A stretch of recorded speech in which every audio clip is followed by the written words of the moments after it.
नमस्कार, मैं हूं शरद द्विवेदी और हमारा आज का मुद्दा है सत्ता संगठन विस्तार और कितना इंतजार। कहा तो ये भी जाता है जो मजा इंतजार में है वो कहाँ वसले यार में है। अब ये नई पीढ़ी कितना समझेगी जो गुलजार और हरिवंश राय बच्चन के नाम पर पता नहीं किस तरह की निचले स्तर की, माफ कीजिएगा, शायरी भी झेल लेती है।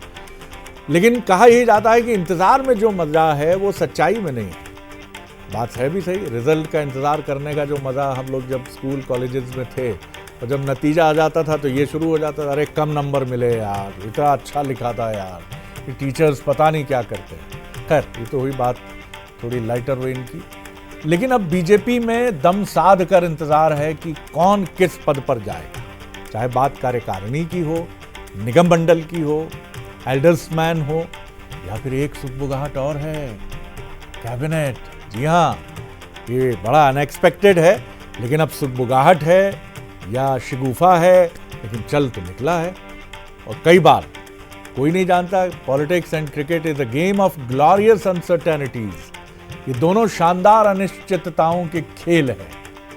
तो हो सकता है कि ये भी एक इंतजार कर रहा हो। तमाम बातें हैं, तो आज इसी पर बात हम करेंगे, डिबेट करेंगे। लेकिन सबसे पहले देखिए आप हमारी स्पेशल रिपोर्ट। सत्ता में किसे मिलेगा मौका, संगठन में कौन लगाएगा चौका, तो कुछ नेताओं का रंग होगा फीका। मध्य प्रदेश में सत्ता की कमान संभाले मुख्यमंत्री डॉक्टर मोहन यादव को करीब 20 महीने हो गए हैं, तो संगठन में नए कप्तान को जिम्मा संभाले करीब 2 महीने हो गए हैं। अब श्री गणेश स्थापना के साथ ही कुछ नेताओं को लग रहा है कि उनको शुभ खबर जल्द ही मिल सकती है। इस बीच मंत्रिमंडल में भी फेरबदल की सुगबुगाहट है, जिसमें कुछ नेता सत्ता में पद पाएंगे तो जिनकी छुट्टी होगी उन्हें संगठन में जगह मिलेगी। इसके लिए पार्टी में मंथन चल रहा है।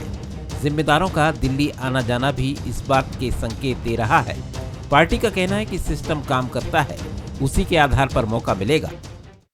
देखिए, जब मध्य प्रदेश के मुखिया के तौर पे डॉक्टर मोहन यादव जी हमारे मुख्यमंत्री के तौर पर मिलते हैं तो पूरे 9 करोड़ मध्य प्रदेश वासियों का सीना गर्वित हो जाता है। और जैसा हम कहते हैं कि मोदी के मन में एमपी, तो वो सिर्फ शब्दों में नहीं, वो चरितार्थ होता हुआ मुलाकातों में भी दिखता है। और सामूहिक नेतृत्व में सही व्यक्ति को सही काम देना भारतीय जनता पार्टी नेतृत्व की प्राथमिकता है। बीजेपी अब जो भी जमावट करेगी उसमें 2028 की तस्वीर नजर आएगी। जाहिर है कांग्रेस भी इस बात को समझ रही है, इसलिए वो भी अपनी तैयारी के साथ बीजेपी पर नजर रखे हुए है। 2023 के बाद से ही, चुनाव हारने के बाद से कांग्रेस पार्टी में परिवर्तन हुए, संगठनात्मक परिवर्तन हुए, हमारे नए अध्यक्ष बने। उन्होंने जिस तरह से कार्यक्रम दिए हैं पूरे जिला स्तर और ब्लॉक स्तर पर, बल्कि और उससे भी नीचे उतर के देखें तो उनका जो आगामी लक्ष्य है वो पंचायत कमेटियां बनाने का है और वार्ड कमेटियां बनाने का है। तो ये सब चुनाव की तैयारी में आता है और इसकी तैयारी उन्होंने अध्यक्ष बनते साथ ही शुरू कर दी थी। भारतीय जनता पार्टी में राष्ट्रीय अध्यक्ष की ताजपोशी के साथ ही संगठन पर्व संपन्न हो जाएगा। इसलिए जिन्हें पद पाना है उनका इंतजार लंबा हो गया है। तभी तो कहा जा रहा है कि सत्ता संगठन विस्तार और कितना इंतजार। इंतजार है, दिल धड़क रहे हैं, क्या होगा, पद बढ़ेगा, कम होगा, अधर में लटकेंगे। राजनीति का यही खेल बड़ा जबरदस्त है कि आप कभी नहीं जानते कि कब तक अहिल्या की तरह, एक शिला की तरह आप किसी राम की प्रतीक्षा करते रहेंगे कि वो आएंगे और उनका स्पर्श होगा और ये शिला एक जीवंत व्यक्तित्व में बदल जाए। और इसीलिए पार्टी कार्यालय गणेश जी विराजित हो ही चुके हैं। गणेश परिक्रमा का केंद्र बिंदु होते हैं। पार्टी में विराजित जो महामूर्तियां होती हैं उनके इर्द गिर्द भाई साहब तोहफे, गुलदस्ते, इनकी तो कोई गिनती ही नहीं है। लेकिन ये सब राजनीति का वो हिस्सा है, इसको सब मान कर चलते हैं कि ऐसा ही होता है। हमारे सवाल भी देख लीजिए, क्या सत्ता संगठन विस्तार में बीजेपी की 2028 की तैयारी दिखेगी? बिल्कुल दिखेगी, 100% दिखेगी। क्या विस्तार में युवा संभालेंगे कमान या वरिष्ठों को भी मिलेगा सम्मान? ये बड़ा इंटरेस्टिंग सवाल है। बीजेपी की रणनीतिक जमावट के खिलाफ क्या होगा कांग्रेस का plan? It is also very important question. हमारे जो मेहमान हैं उनसे मिलिए। स्टूडियो में मेरे साथ हैं कांग्रेस के सीनियर लीडर, पूर्व विधायक शैलेंद्र पटेल जी, और स्वागत है। संदीप पौराणिक जी हैं, मध्य प्रदेश के वरिष्ठ पत्रकार, राजनीतिक विश्लेषक, उनका बहुत स्वागत है। हमारे executive editor political affairs Manoj Saini ji हमारे साथ हैं, जिनकी खबर पर आज हम डिबेट के लिए यहाँ स्टूडियो में। मनोज, आपका बहुत स्वागत है। और घनश्याम पिरोनिया जी हैं, सीनियर बीजेपी लीडर, पूर्व विधायक, उनका भी बहुत स्वागत। और आप सभी को गणेश जी की बहुत गणेश चतुर्थी की बहुत शुभकामनाएं। और विघ्नहर्ता आप सबको, जो आकांक्षी हैं, उनको पद दिलाएं, चाहे वो बीजेपी में हो या कांग्रेस में हो, सारे विघ्न हरें। हालांकि 230 सीटों का और निगम मंडल का भी अपना एक समय सीमा ही है, उससे ऊपर कोई नहीं जा सकता। सबसे पहले मनोज जी, मैं आपकी तरफ आता हूं, खबर आपकी है, फिर संदीप भाई की तरफ आऊँगा। कैसे देख रहे हैं आप, क्योंकि अब तो मंत्रिमंडल विस्तार का भी एक शगुफा है कि साहब अब 3 से 4 लोगों को जगह मिल सकती है। इसकी चर्चा मैंने पहली बार सुनी मध्य प्रदेश में। अब तक मंत्रिमंडल विस्तार, एल्डरमैन, यही सब सुन रहे थे, अब ये भी एक शगुफे के तौर पर सामने। बहरहाल आपको क्या लगता है, क्योंकि अभी तो बहुत सारे अगर मगर होंगे, बहुत सारी चीज़ें होंगी, कड़वे दिन ना आ जाए भैया, थोड़ा ध्यान रखिए यार, अब तो न हो है, ये बताइए जी। निश्चित रूप से शरद जी, आप कह ही रहे थे, गणेश परिक्रमा बहुत हो चुकी है। अब गणेश परिक्रमा के साथ गणेश जी की स्थापना हो गई, और स्थापना उन तमाम सारे लोगों की भी होना है जो पदस्थापना के लिए भटक रहे हैं। तो इंतज़ार इसलिए खत्म होने की संभावनाएं बनती हुई दिखाई देती है, क्योंकि इस बीच में आपने देखा कि भारतीय जनता पार्टी ने एक नया तरीका भी ईजाद किया, और पहली बार हमने देखा कि रायशुमारी के लिए पर्यवेक्षकों को जिलों में पहुंचाया गया। उनके जो लिफाफे थे वो आ गए हैं। अब चूंकि त्यौहार का वक्त है तो कुछ खुल गए हैं, कुछ नहीं खुले, लेकिन आज भी बहुत ऐसे लोग पहुँच रहे हैं। पर महत्वपूर्ण ये है, जो आप कह रहे थे कि मंत्रिमंडल विस्तार, तो इसकी संभावना भी इसलिए बनती कि मुख्यमंत्री डॉक्टर मोहन यादव अब जो भी करेंगे, चूंकि प्रदेश अध्यक्ष बदले गए हैं, प्रदेश अध्यक्ष के साथ आगे बढ़ना ही है स्वाभाविक रूप से, तो नई टीम एक दिखाई दे सकती जैसी खबरें हैं। और उसके पीछे वजह भी ये है कि कुछ तो ऐसे हैं जिनका परफॉर्मेंस ठीक नहीं है, विधायकों का, मंत्रियों का, तो उनको दूसरी जगह यानी संगठन में, जैसे ही आप प्रदेश कार्य समिति देखेंगे तो उसमें शिफ्ट किया जा सकता है। कुछ जो इंतजार कर रहे हैं उनको जगह मिल सकती है, लेकिन तारीख ये कहना क्या गणेश विसर्जन तक या इस बीच में ये हो जाएगा, संभावना सिर्फ इसलिए है कि कड़वे दिन यानी सनातन को मानने वाली भारतीय जनता पार्टी इस पर बहुत गौर करती है। लेकिन महत्वपूर्ण जो कड़ी है वो है राष्ट्रीय अध्यक्ष का चुनाव। यदि राष्ट्रीय अध्यक्ष नहीं चुने जाते इस बीच में, तो फिर और इंतजार करना होगा। लेकिन हमने देखा है, मुख्यमंत्री जी भी कई बार दिल्ली गए हैं, प्रदेश अध्यक्ष भी दिल्ली गए हैं। कुछ दिन पहले तीनों नेताओं की एक बैठक भी हुई, मंथन भी हुआ। तो मुझे लगता है मंथन का अमृत अब दिखाई दे सकता है।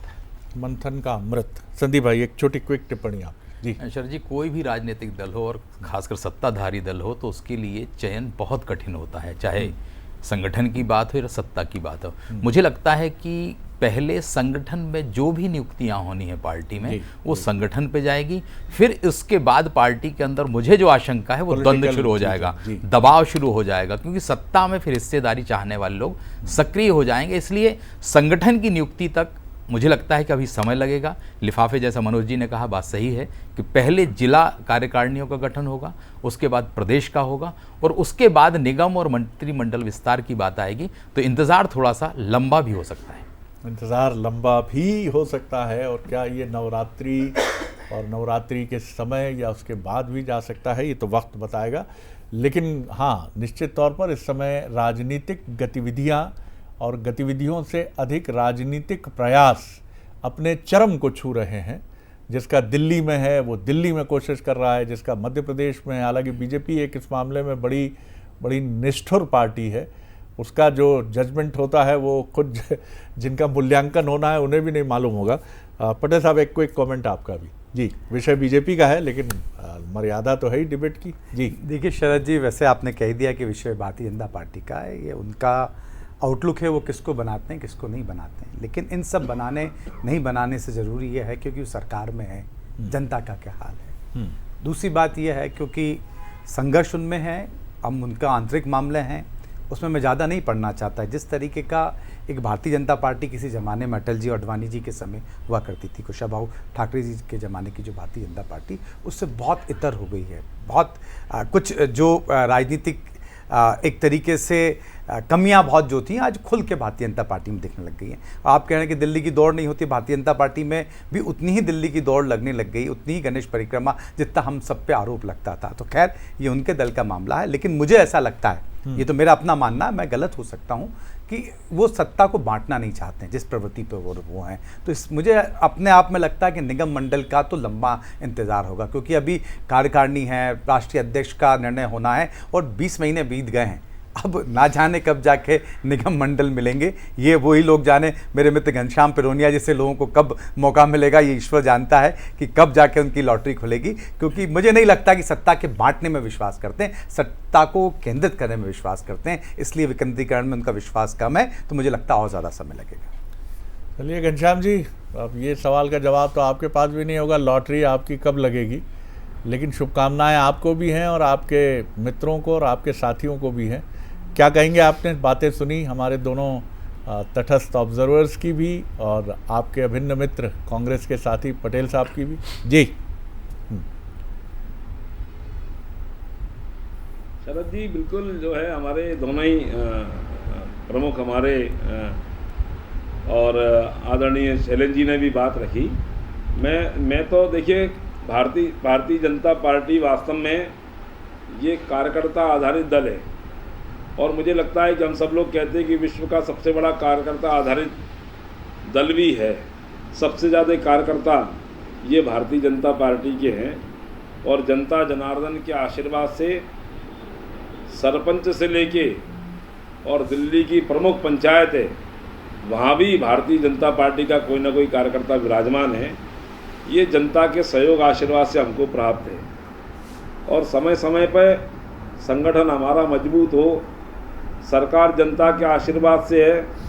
सरकार के काम, सरकार की उपलब्धियां, सरकार समाज के अंतिम छोर के व्यक्ति का कल्याण करना चाहती है और उन आयामों को जनमानस तक पहुंचाने के लिए विभिन्न प्रकार के जो चाहे शासकीय पद हों या अन्य प्रकार से हों, वो समय समय पर भारतीय जनता पार्टी अपनी उनकी जो एक कार्यशैली है उसके आधार पर जिसकी जहाँ योग्यता है, किसको संगठन में रखना है, किसको सरकार में रखना है, ये समय समय पर कार्य हम सब लोगों ने देखे हैं और बिल्कुल सटीक और जो जिसको अपेक्षित है उनको पार्टी वहाँ पहुँचाती भी है।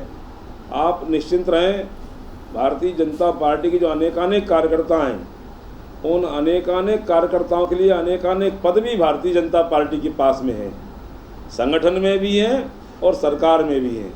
और इसलिए भी जैसा भी हमारे विद्वान वक्ताओं ने कहा कि भारतीय जनता पार्टी ने जिले स्तर पर एक एक दो दो पर्यवेक्षक भेजे, वो वहाँ पर गए, वहाँ के जो हमारे प्रमुख भारतीय जनता पार्टी के पदाधिकारी हैं, वरिष्ठ जन हैं, पूर्व जिलाध्यक्ष हैं और ऐसे जो हमारे जी रायशुमारी मोटे तौर पर लगभग पूरी हो चुकी है। उन सब कार्यकर्ताओं से मिलके पूछ के रायशुमारी भी करी है और उनमें से ही आप देखेंगे तो हमारे जो नियुक्तियां होना है, चाहे जिले में संगठन में हो, मोर्चा प्रकोष्ठों में हो, बिल्कुल, और जो हमारे एल्डरमैन हैं, जन भागीदारी समिति, अन्य अन्य प्रकार के जो भी पद दायित्व हैं, लेकिन वो सब उनके लिए सुनिश्चित करने का काम। एक चीज है और वो सिर्फ बीजेपी के लिए नहीं है, हालांकि ये व्यक्तिगत मसले होते हैं पार्टी के, लेकिन जैसे एक परीक्षा का शेड्यूल होता है, मैं तो राजनीतिक दलों से आग्रह है, क्योंकि मैं कार्यकर्ताओं की पीड़ा को बहुत नज़दीक से देखता हूँ, मुझे लगता है कि यूपीएससी की तरह एक पैटर्न होना चाहिए कि इतने तय समय पर परीक्षा की घोषणा,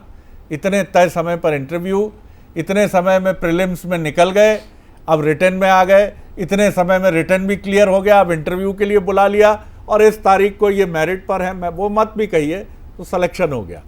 इससे कार्यकर्ता की बड़ी ताकत बढ़ती है। कई बार वो बरसों इसी प्रक्रिया में उलझा रहता है, हो पाएगा ना हो पाएगा। मनोज जी, ये आपने भी बहुत करीब से देखा है। बहरहाल ये राजनीतिक व्यवस्था का एक हिस्सा है, जहाँ कई बार ये भी एक रणनीति हो जाती है कि डिले करते चलो। ये बताइए कि क्या कुछ सरप्राइजिंग फैक्टर्स भी हमको कार्यकारिणी में देखने को मिल सकते हैं?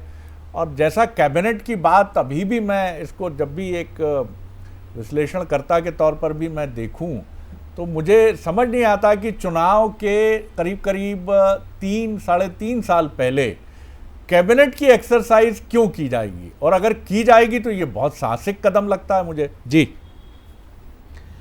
देखिए, मुख्यमंत्री साहसिक कदम तो उठाते हैं। आज ही देखिए बहुत बड़ा उनका बयान सामने आया कि यदि ओबीसी को लेकर बात है तो सर्वदलीय बैठक बुला लीजिए। तो ये साहस तो है, काफी महत्वपूर्ण जेस्चर है उनका कि सभी को साथ लेकर चलने की जो बात उन्होंने कही, काफी अच्छा जेस्चर है उनका। जी बिल्कुल बिल्कुल। तो वही भारतीय जनता और साथ लेकर चलने का विषय इसलिए भी है कि बहुत कई दौर की बैठकें हुई है।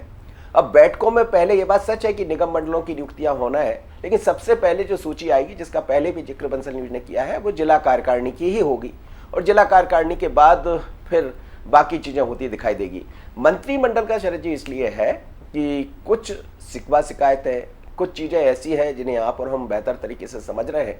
तो मुख्यमंत्री भी चाहेंगे, 20 महीने हो गए, 3 साल लगभग आप भी कह रहे थे बचा है, लेकिन 3 साल अब बहुत ज़्यादा नहीं होता। भारतीय जनता पार्टी बहुत पहले से अपनी तैयारियां शुरू कर देती है, तो उसका असर शायद इस पर दिख सकता है। दिख सकता है इसलिए क्योंकि आप भी जानते हैं कि ये सिर्फ हम लोग जिस तरह से काम करते हैं, जो चीज़ें हमारे पास आती है उसके आधार पर हम बातें करते हैं। कितना इंतजार करना होगा ये तो बीजेपी के वरिष्ठ नेता ही जानते हैं। पर फिर मैं कहूँगा कि जब तक राष्ट्रीय अध्यक्ष का चुनाव नहीं होगा, ऐसा कुछ नहीं। संदीप जी, काफ़ी पानी मध्य प्रदेश की राजनीतिक नदी में बह चुका है, और आप और हम कम से कम 93 के बाद से लेकर अब तक के राजनीतिक कालखंड के बड़े अच्छे निकट से उसके ऑब्जर्वर रहे हैं। दिग्विजय सिंह जी के समय बीजेपी की कार्यकारिणी और प्रदेश अध्यक्ष पर आरोप लगता था कि मिले हुए, चाहे वो नेता प्रतिपक्ष हों तत्कालीन या तत्कालीन नेता प्रतिपक्ष या प्रदेश अध्यक्ष हों, क्योंकि दिग्विजय सिंह की शैली थी, आपको याद होगा, घर चले जाना, पटवा जी के घर चले गए, दाल बाफले कैलाश जोशी जी के घर चले गए। बाद में शिवराज जी के समय भी ये बात चली, लेकिन मैं देख रहा हूं कि 2023 के बाद सिनेरियो इज एंटायरली डिफरेंट। अब जैसा राष्ट्रीय परिप्रेक्ष्य है कि एक बड़ी जबरदस्त टक्कर जो कटुता के साथ भी सामने आती है, बहुत गहरा, तो लड़ाई बड़ी गहरी है, तो बीजेपी रिस्क तो नहीं लेगी, और जो भी निर्णय लेगी एक एक कदम फूक फूक कर लेगी। बात सही है शरद जी, क्योंकि मध्य प्रदेश चाहे वोट प्रतिशत हो, चाहे सीटों का अंतर रहा हो जी, 2018 का चुनाव हमने देखा, फिर 2023 के चुनाव में थोड़ा सा अंतर बढ़ गया, लेकिन बीजेपी ये जानती है कि उसे नियुक्तियां चाहे संगठन में हो, निगम मंडल में हो या मंत्रिमंडल में बदलाव करना हो, बहुत सोच समझ के करना होगी, क्योंकि बीजेपी के हिस्से में 2020 में सत्ता कैसे आई थी ये भी बीजेपी का अनुभव है। तो बीजेपी ये कतई नहीं चाहेगी कि उसके अंदर भी किसी तरह का संग्राम बढ़े, क्योंकि आज आप पहले जैसा आपने कहा ना कि मिल लेते थे, गले में हाथ डाल के बात होती थी, वैसी वर्तमान दौर की राजनीति तो नहीं बची। आज एक दूसरे के सामने खड़े होकर पूरी तरह टकराने की तैयारी में रहते हैं दोनों राजनीतिक दल। इसलिए मुझे लगता है कि बीजेपी, जैसा मनोज जी कह रहे हैं कि जिला कार्यकारिणी की तैयारी हो गई सब है, मैं कहता हूं कि बूथ स्तर पर भी शरद जी नियुक्ति बहुत सोच समझ के इस बार बीजेपी करेगी, क्योंकि समय बहुत कम बचा है, 3 साल 3.5 साल का समय हम कह सकते हैं कि चुनाव के लिए बचा है।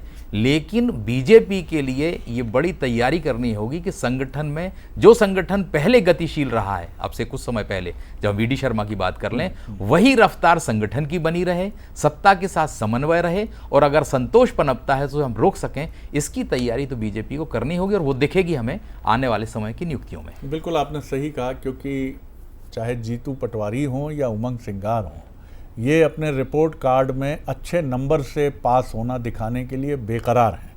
और उधर राहुल गांधी इस समय कहा जा रहा है कि अपने राजनीतिक जो उनका एटीट्यूड है राजनीति का, उस पर वो बड़े एक अलग अंदाज में दिख रहे हैं।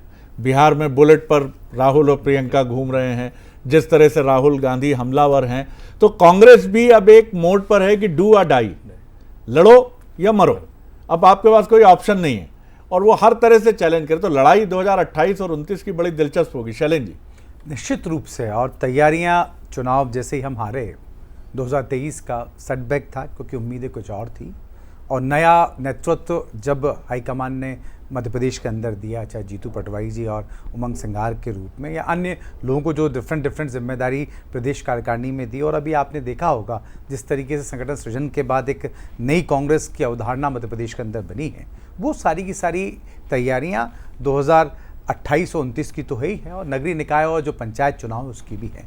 हम आने वाले कुछ समय में, 2 महीने का हमारा समय है, इसके अंदर हमारे ब्लॉक, मंडलम और हम पंचायत और वार्ड कमेटियाँ बनाने जा रहे हैं। कुल मिलाकर जो सिनारियो है वो हम भारतीय जनता पार्टी क्या करती है आंतरिक रूप से, संगठनात्मक रूप से वो उनका काम है, वो उनकी पार्टी, वो कैसे ले जाए। हमारा अपना विजन बड़ा क्लियर है, हमें विपक्ष की भूमिका मिली है, हमें धारदार तरीके से जनता की आवाज़ उठानी है और 2028-29 के चुनाव के अलावा जो हमारे कार्यकर्ता हैं उनका जो चुनाव होता है, चाहे नगरीय निकाय का है या पंचायत चुनाव में, वो भी हमें लड़ना है। अगर हमारे कार्यकर्ता चुनाव लड़ लेंगे तो आने वाला चुनाव तो हमारे लिए आसान हो जाएगा निश्चित रूप से, क्योंकि भारतीय जनता पार्टी और कांग्रेस के बीच में मध्य प्रदेश के अंतर ज़्यादा अंतर नहीं। संदीप जी ने कहा कि वोट प्रतिशत पे हम जाते हैं, बहुत मार्जिनली में सरकार इधर से उधर हो जाती है। उस डिफरेंस को हमें कोई लहर नहीं होती अनलेस अंटिल, जैसे 2003 और फिर हमने देखा कि 2023 का भी इलेक्शन था कि एक लहर थी बीजेपी के पक्ष में। शरद जी बिल्कुल आप जो कह रहे हैं लहर की बात, लेकिन 2023 से इतर था बहुत बड़ा, क्योंकि नहीं तो बाकी आपके बीच में बमुश्किल 2 से 4% के अंतर से हार जीत का फैसला होता है निश्चित रूप से। तो हमें इस चीज़ों का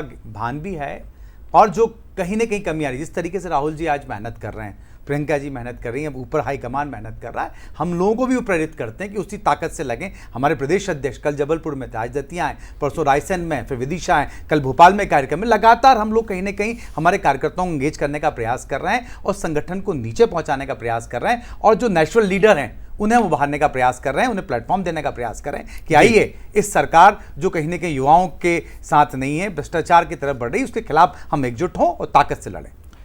घनश्याम जी, हम यहाँ स्टूडियो में डिबेट कर रहे हैं और एक दिन पहले महू में रण संवाद जो हुआ जिसमें तीनों सेनाध्यक्ष और रक्षा मंत्री जी भी शामिल हुए, उसमें सीडीएस अनिल चौहान जी ने एक बड़ी ज़बरदस्त बात कही जो आप जिस पर बीजेपी काफ़ी हद तक अमल करती है कि शांति चाहते हो तो युद्ध ज़रूरी है, और बीजेपी का मोटो यह है कि सत्ता में आना है तो आराम हराम है। कांग्रेस से बीजेपी में आए एक सीनियर लीडर मुझसे एक बार कहने लगे हमसे कि भैया ये पार्टी तो बैठने ही नहीं देती, हमने कांग्रेस में देखा कि वहां सुस्ताने का मौका मिलता था, यहां तो एक दायित्व तो खत्म होता नहीं कि दूसरा पहले तैयार रहता है। बीजेपी ये मानती है कि नहीं भैया हमेशा युद्ध काल है, चुनाव इज ऑलवेज देयर, आप लड़ते रहिए, निकलना है आपको। तो आपके लिए भी मंत्र तो यही है सर, क्योंकि राहुल गांधी भी समझ गए हैं अब और कांग्रेस भी समझ गई, वो भी आपके फुटप्रिंट्स को इस मायने में आपकी रणनीति को देख रही है और वैसे आगे बढ़ने की कोशिश कर रही है। जी शरद जी बिल्कुल सही कहा आपने।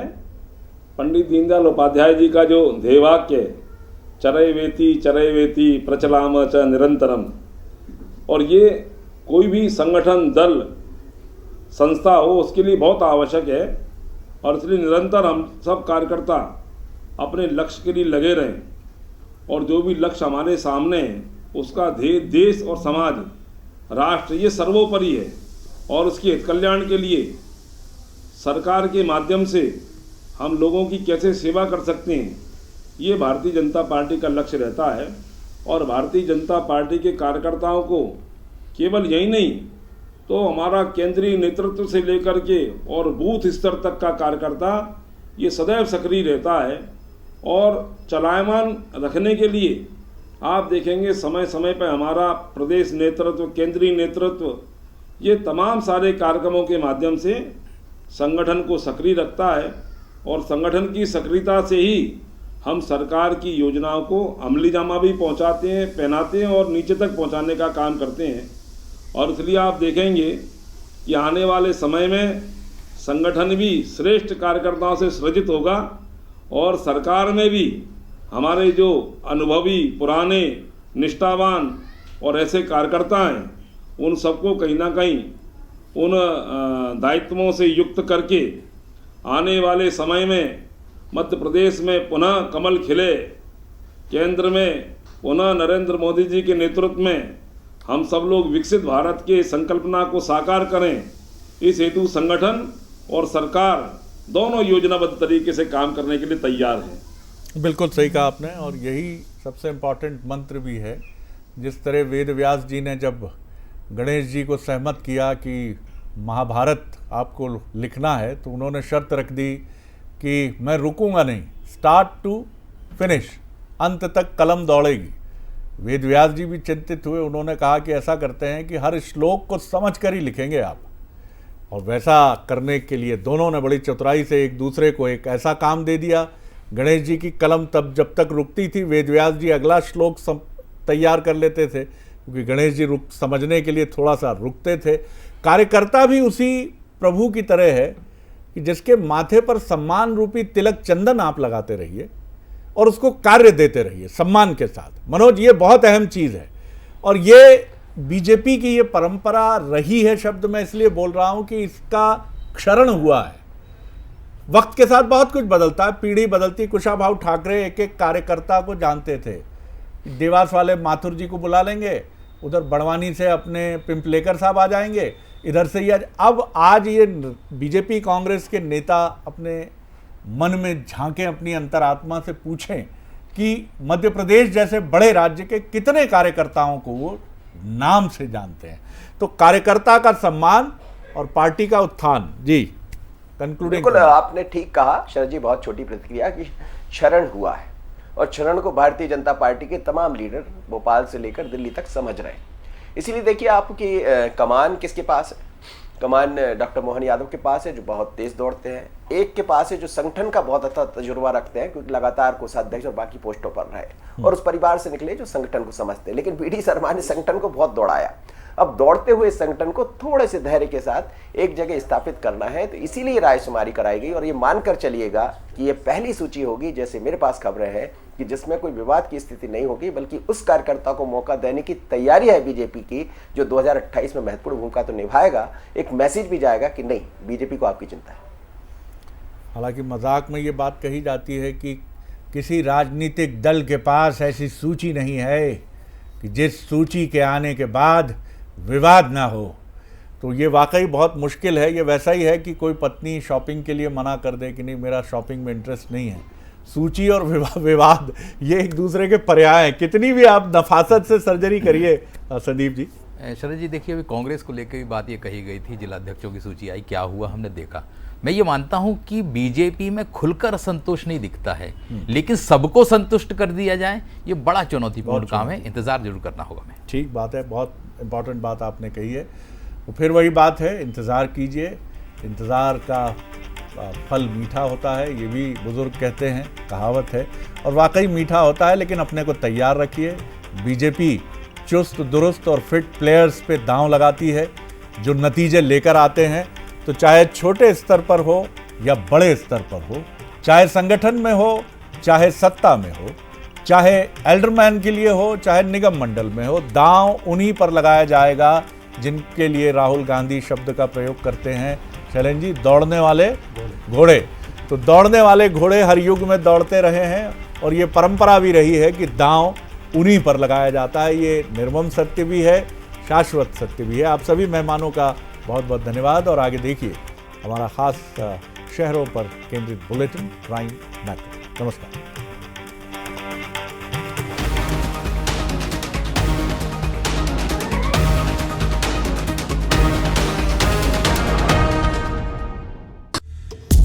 Mm-hmm.